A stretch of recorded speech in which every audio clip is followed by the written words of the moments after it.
a very warm welcome to all of you to have come here to listen to us talking. And I'm very, very happy to have Roger Mello here. Me too. It's an honor. It's an honor for me to be with Erik Titusson here with the Swedish illustrator stand. Yes. Which it's always the house of the illustrators. Illustrators are like family everywhere, isn't it? Isn't it? And is it your first time to Sweden, or? It's my second turn. Second turn. Second Okay. turn. So you keep coming back. Yes. That's good. I hope I'll keep coming on a looping. Yes. So just to give you a little bit of a background,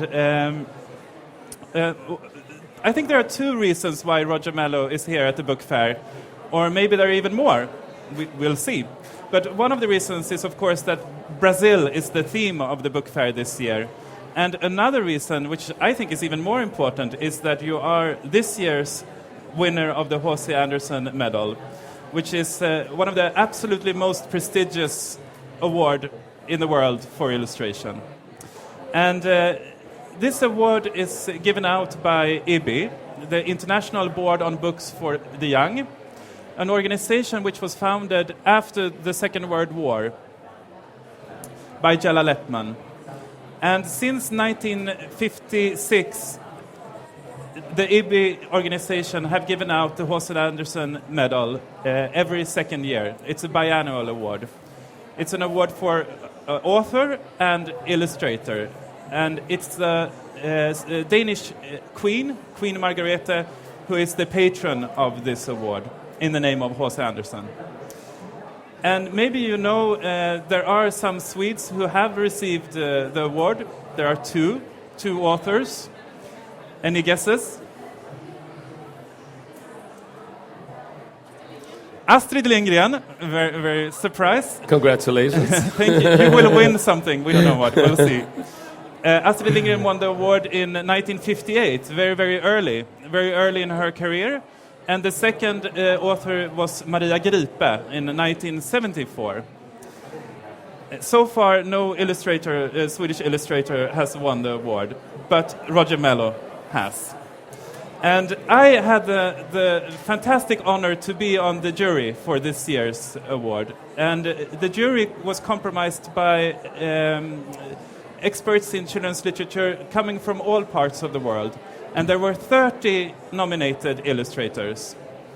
There was a short list of 5 illustrators, and on that short list was John Birmingham from the UK.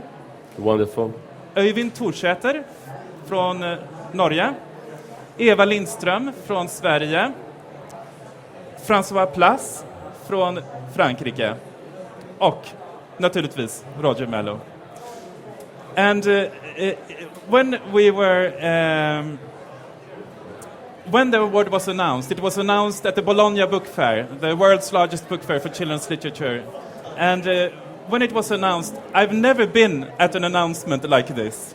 So just to give you an idea, we're in this room, sitting, waiting to find out who will win. I knew, of course, but everyone else was waiting. And when the chair of the jury said, and the winner is Ro, the whole room went, "Wah!" Crazy. So you must have many friends. Yes, yes, I do. And of course, Brazilians are always enthusiastic about things. A little bit like Swedish people too. I think people are very enthusiastic here. Yes, you are. Yes, you are. But actually, many friends from China too, friends from Korea. I go very often to Korea and to the people of Nami Island. Yes. Which is the sponsor. Which is the sponsor of the award, yeah. Du får prata med... And some people from International Youth Library too. Yes. So actually, I realized that not only illustrators are family, but it was like Europeans too have this warm approach, yeah. Because everybody was crying. Yes. And I felt really, really happy because for me it's of course amazing. Ibi, Jalla Leppman, My new story friend behind Erik, it. the whole story behind it, it's what we believe, we hope to be true.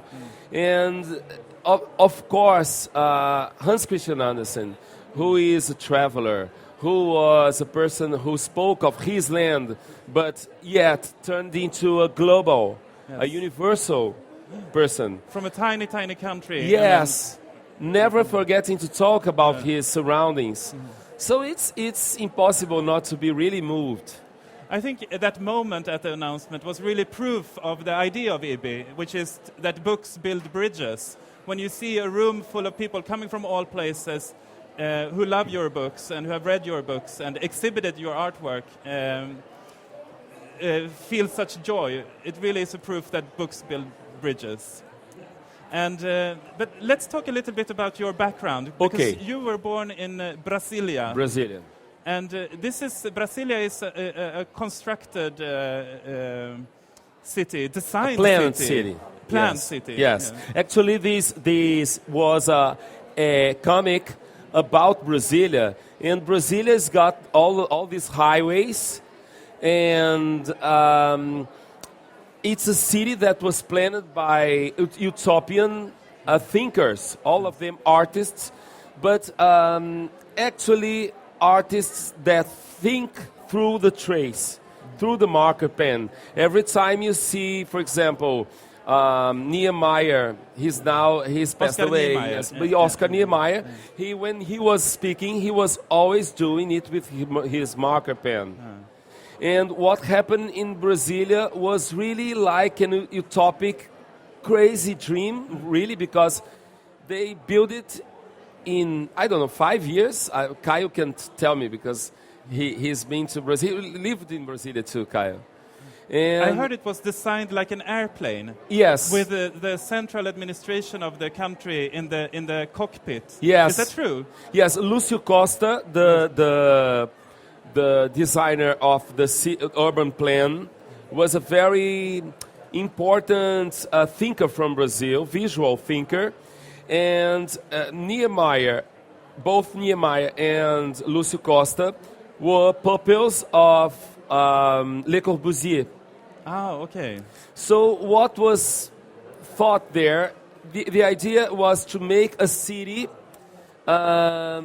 almost like a socialist city with access to reading. Every neighborhood has its own library. The heart of the place was a library. They had a place for sports, for gym, and the school. Everything was integrated. It's really the modernist dream of Yes, utopia. the modernist dream. Yes. And my question is, how did it affect you? Because you work a lot with tactile and design and construction. Is it right to think that you were affected by growing up in a city that is dreamt by artists? It is, because this city, when the city was ready, the authoritarian military regime took over the place. And when you have such an utopia, they wanted really to give freedom of access to everybody. But the dictatorship administrators didn't want it. So the city, which was supposed to be open for everybody, turned into a citadel. And we grew up with the exclusion of the study of philosophy in the elementary school. Most of these artists, they were exiled. And we had to go into their thoughts through reading their artworks. Through reading images. Reading images. We turned into a whole generation of image readers. So is that a reason why there are so many illustrations and coming from this area? Do you think it affected just you or the whole generation? A whole generation. Actually, there was a late counterculture in Brazil in the 80s. Many rock bands that influenced all Brazilian music. Renato Russo is the most incredible. Renato Russo portrays it very well. He said he got he gets connected so much to Aldous Huxley, and he's always talking about the brave new world. But the sensation that we have is that we get to the brave new world phrase of Miranda in The Tempest before from Aldous Huxley and then to Shakespeare. So that's how you found Shakespeare. Everything inverted. Inverted, yeah. But during this dictatorship or military regime, what was the access to literature, and how was literature? Literature made people go arrested, made people get diet. I think all Latin America was affected by it. And I grew up as a child knowing that a book was such a powerful instrument tool, since some people, we have to read, we have to get rid of the books. Why were they saying this if they loved books? But they needed to get rid of the red books. So Red Hooding, how do I say? The Red Riding Hood? Yes, it's a red book. It's also a red book. So it was a generation affected by reading, by the lack that reading could represent for us. But illustration was more easy to get access to? Yes, you know, I give the same importance to visual and text narrative. And really, I got really connected to what not only illustrators, I think artists in general, sculptors and, how do I say, painters, they are also dealing with narrative. And we were really influenced by this, even when the art was kind of abstract. And yes, I think Brasilia, for example, the design of the gardens were made by a very interesting guy, a multimedia guy, like them all, called Bule Marx. And Bule Marx was the most important garden designer in Brazil. He was boundaryless. He had no frontiers. He was a painter. He did textiles and so on. He influenced so much my work. Yeah, and because you are also a multidimensional artist. You work with sculpture, with theater, with directing. Yes, theater. Yes. With books, with writing and illustration. Yes. And so I think these guys, like, for example, Oscar Schlemmer from Bauhaus, they are very important for me because I really love this nowhere land where you don't know if you're doing design or if you're doing painting or illustration. Actually, for me, it's the same. I say words and pictures are the same. But what does it say on your business card? Does it say illustrator or? I don't have a business card. You don't have a business card. But when That's I have, a good thing. Maybe it's going to be changing. So, your first book came out in 1990, but I think we should have a look at this book. Maybe we have a picture to... In the beginning? More in the beginning? I'll hold it up and you can have a look later. Mangrove Kids. Mangrove Kids. And I find this book completely fascinating. This is a book I think you have to return to many, many times. Tell us a little bit about the background of Mangrove Children. Mangrove Children is a book that is... The surrounding is the protagonist for me. The mangrove regions in the world, there are many coastal cities, and the mangroves are very important, although they turn into a ghetto there. Because nobody wants to live in the mangrove, because the tide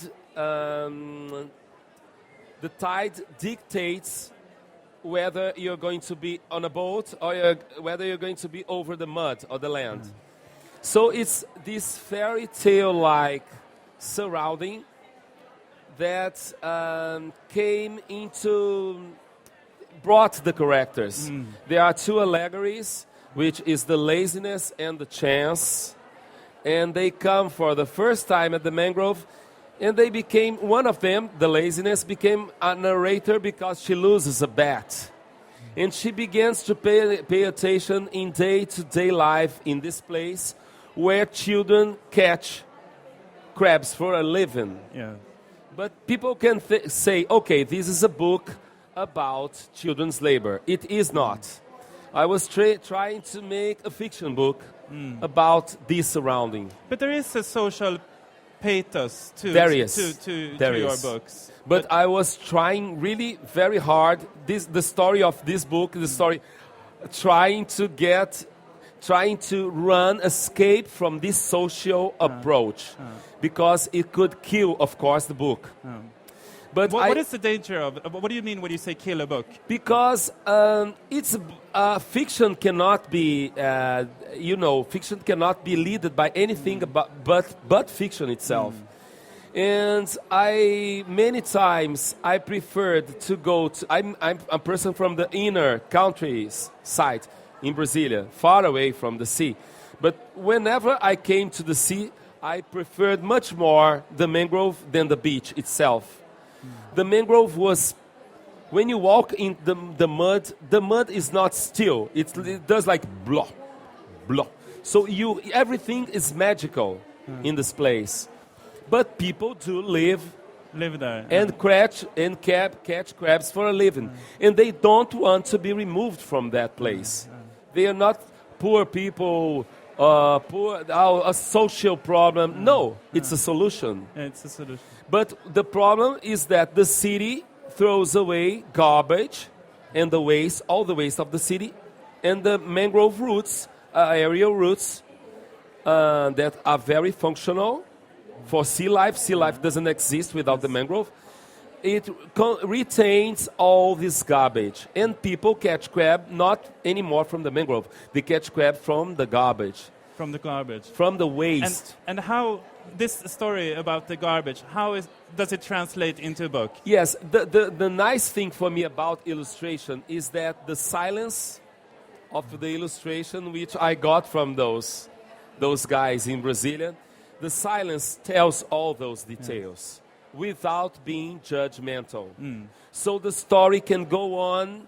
When the story begins, you are already there. The idea is always like this. Okay, the story is already there. There are 12 boys that are running. Try to get their rhythm. So the writing of this book, I had to do the writing first. The writing is when you get there, you are already late. Because they are always running. And it's their way to survive, to thrive in a world where adults kind of get a little bit crazy or a little bit too much drunk in this environment. It's an unsettled environment. Yes. So what do the fish babies? The fish babies grow together in a herd. Something. And they are protected in the mangrove roots. The same thing do the children.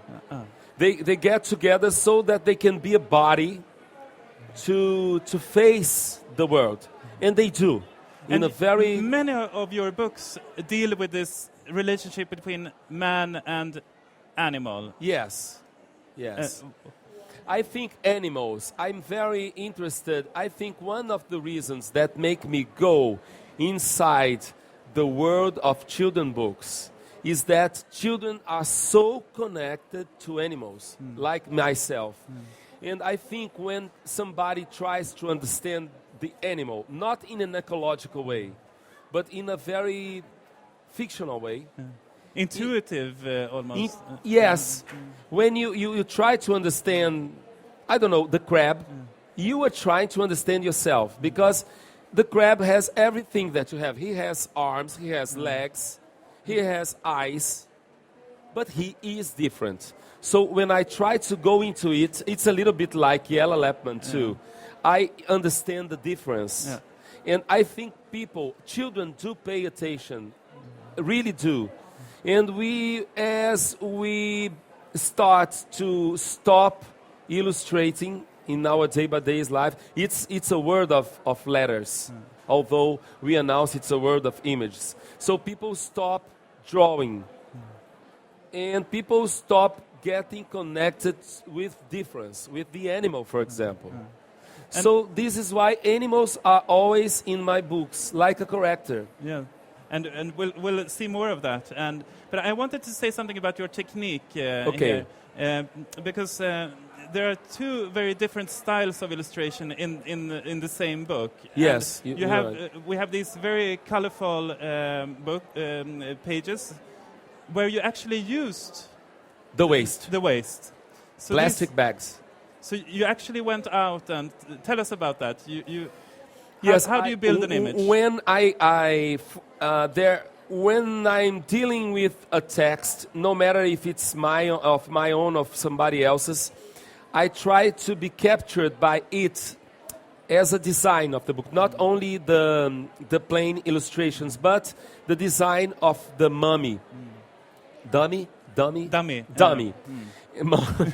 That would be a horror book. I look forward to that one. But it's the design of the dummy catches me. So it shows me, in this case, the garbage is a character.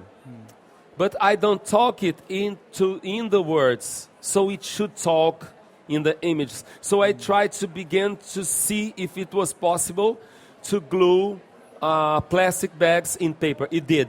Yeah. And so it's always a research. And I think it gives a very tactile quality to the book, and Yes. also a very connected feeling Yes. to where the story takes place. You are, Yes. through these images, you are literally transported into the mangrove yourself. Yes. So it gives it's a very interesting choice, I think. And also, since the waste seems ugly for everybody, and I think art is more friend with what's expressive, what's odd, than what is beautiful. So I said, okay, this is a problem, so this is the soul of it. I have to use the garbage. You have to use the soul of the problem. Yes. And also in the book you have more pen drawings. And is it fair to say that these are more narrative drawings than the others? Or how do you see that? I think this. Why did you choose two different styles in the same book? Because there are two narrative ways too. The stories that laziness has to tell to the chance, and the dialogue.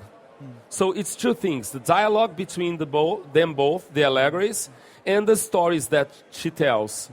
So the dialogue was, for me, it was important that it looked like more letters. It was more graphic and not so mixed media. Right, I think right. so, maybe. But that's interesting that you use two styles then to create that dialogue that also exists in the story. Yes. So it's a way to show that. Yes, Instead of just telling it, you show it. Yes. I'm And, happy that you noticed. And we also have to look at, as you say, when you work with... I think one of the signs of a great illustrator is that you are always surprised when you see a new book, but you can always tell who it is that did it. Do you know what I mean? Yes, thank you. And your books are like that, and Schwantan's books are like that. You see, oh, it's a new book by Roger Mello, but it looks completely different than the books I've seen before. But there is a personality, there is a voice that is distinct. And so just to give you an example, let's have a look at coal burners would be the It translation. would be young charcoal burners, maybe. Charcoal burners. And tell us, who is the teller of this story? The teller is, once again, the way to face this day-by-day life of this boy without being judgmental or having preconceived ideas was to have an entire non-human character, which is a hornet. Yes. And this hornet, he, like the boy, he builds a house, a round house made of clay. But this house has his baby. And while the boy is closing the kiln, Yeah. he is closing this baby's house. And he says, this is very strange. He's also doing the same thing that I do, but he's upside down.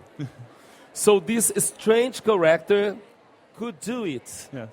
And he doesn't care if he is a social problem still in nowadays Brazil. He doesn't care.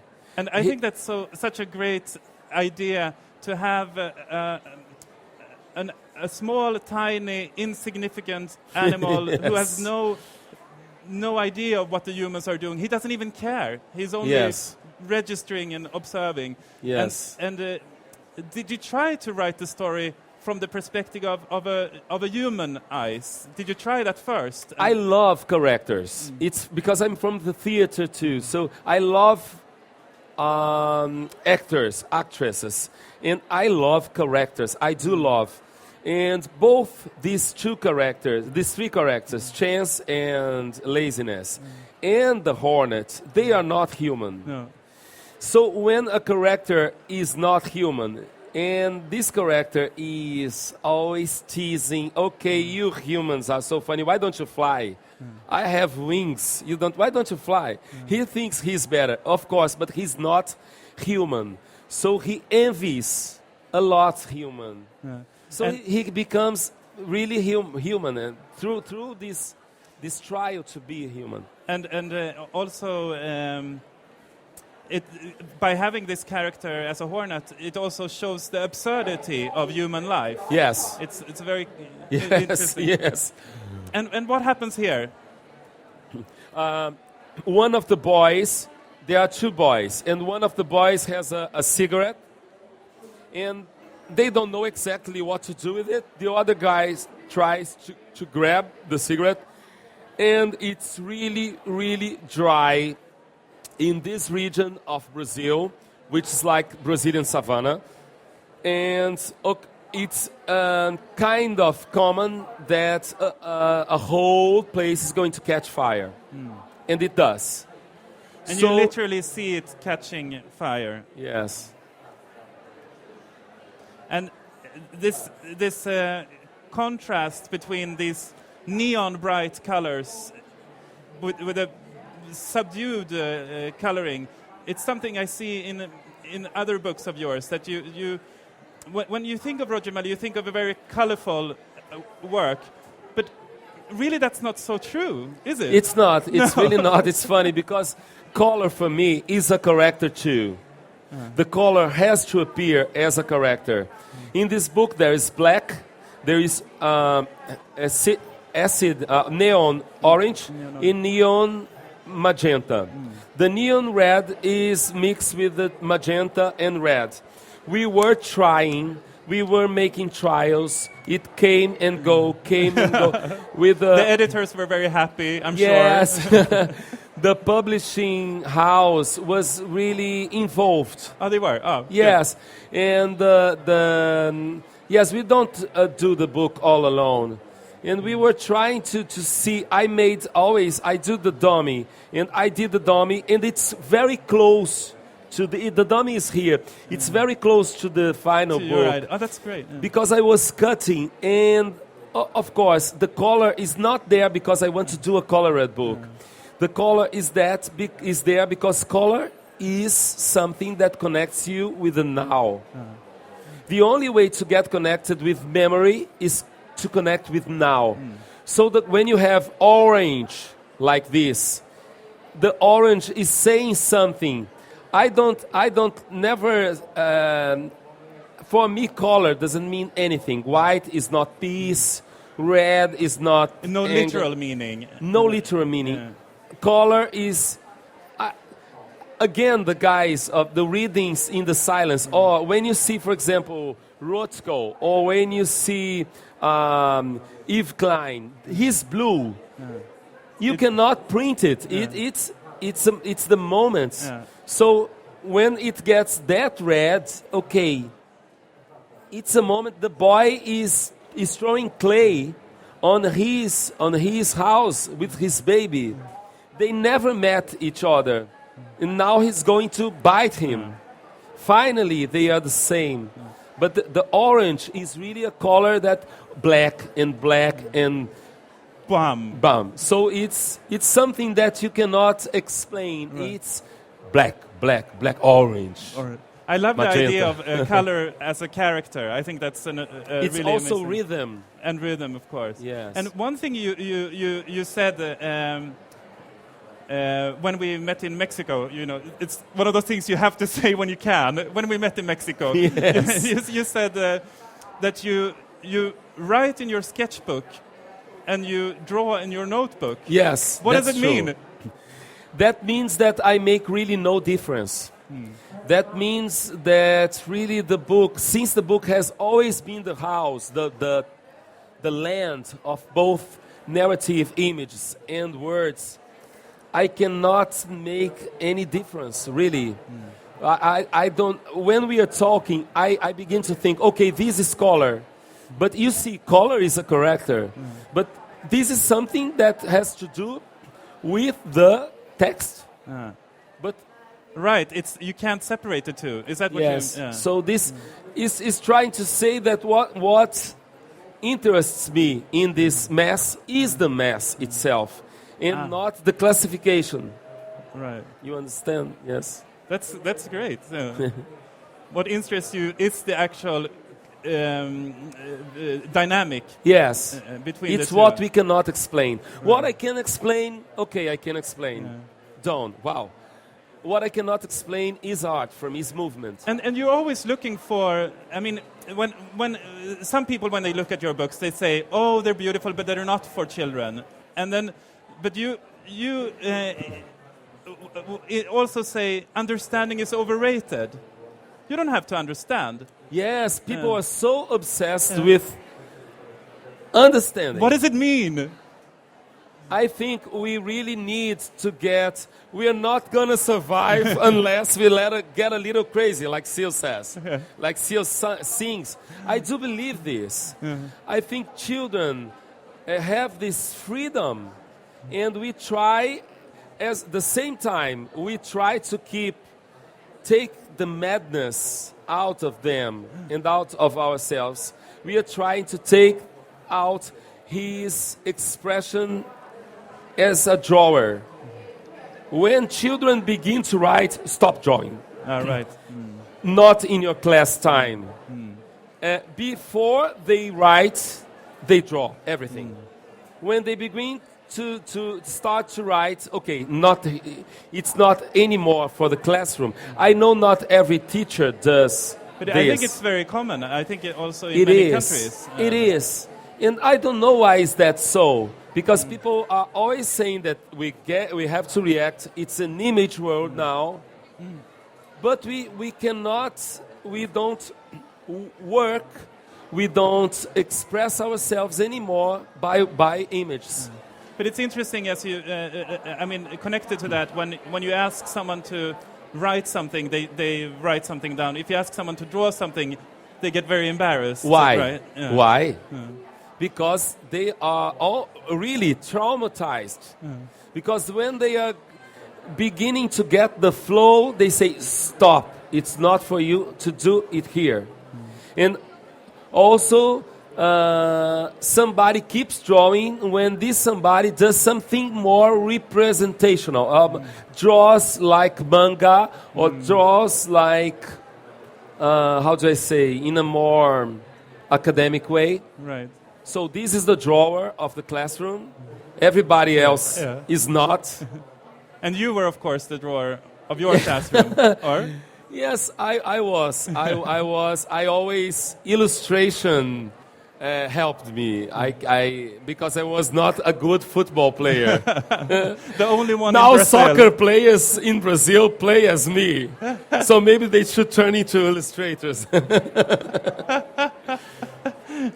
Nothing against soccer, no, but I think it's such an adventure to look at your books, and I really recommend you to look at the complete variation in style. And here there is a certain feeling of embroideries. Yes. And in this book, which I find hilarious, it's funny too. There are.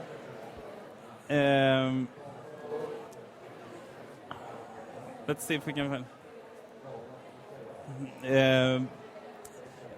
But do you know instinctively what style you will use for each book when you start working on it? These verses are very, they are well-known verses that came from Portugal. And it's a little bit, it's the same time of Goethe's Fausto, Mephisto, but it's popular verses. And those stories, they were told and retold by the people who were in the navies coming to the New World. And in Brazil, in all Portuguese-speaking countries, it turned from opera-like. So it was retold and in various shapes and it's forms. Also sang. Yes. And you have the characters. You have the guy who keeps, who is cleaning, the boat keeper, the captain. The captain. And there is a character that turns into the devil because they are for 7 days and a half in the sea with nothing to eat. And they decide to make a game to know who is going to be eaten. And the guy is the captain himself. And he doesn't want to be eaten by the fellows. And he begins to ask to this sailor up there trying to see land, please find the lands of the beaches of Portugal and Spain because they want to eat me. And he begins to say, okay, I can find it out if you give me something. And so then it's really this classic deal with the devil. Yes. But so it's funny, it's an opera, and the idea in this book was try to get the dramatic feeling of this opera. It's really performed in the streets to the book. But so if looking at this book, which has a connection to tradition, this oral storytelling, and looking at this book, which has a connection to embroideries, and then your other books, it seems that you are very interested in heritage. Is that? I am in a very. I think it's a way to portray something is really being unrespect. Not it to go into it is really to be free with it. And in this case, with the embroidery, the boy stays all alone. It's a story like a lullaby, and his father is going to fish, and the boy is left all alone. And he has this blanket, which is all open because it's embroidery. There is this very strong connection to the songs that you hear when you are left alone. For me, it's the same odyssey. It's the same journey that the hero walks through when he goes into an adventure. To stay all alone at night, with yourself, with your dreams and nightmares, is something very important. And when the father and mother, sometimes these lullabies, they are so terrifying. They tell about a monster that's going to take you and cut your legs, and your mom is going to leave you all alone. But it seems terrible. But you are bringing courage to these children. I trust you. You are going to stay all alone. I have a lullaby. I have tenderness for you. But you must do it. Yeah. I believe you. Yeah. So the embroidery, again, what is not said into the verbal text, it's in the pictures, not to be repeated. And I began to, with the ball paint, I began to do this embroidery. And it's all handmade. It's not embroidery. I think it's a fantastic book. And to all of ours happy joy, one of your books is now available in Swedish. It's called The Journey of the Feather, Fjäderns resa. And I really want to recommend you to have a look at this book. You can find it right here. The publisher is over there. He will be happy to sell them, I'm sure.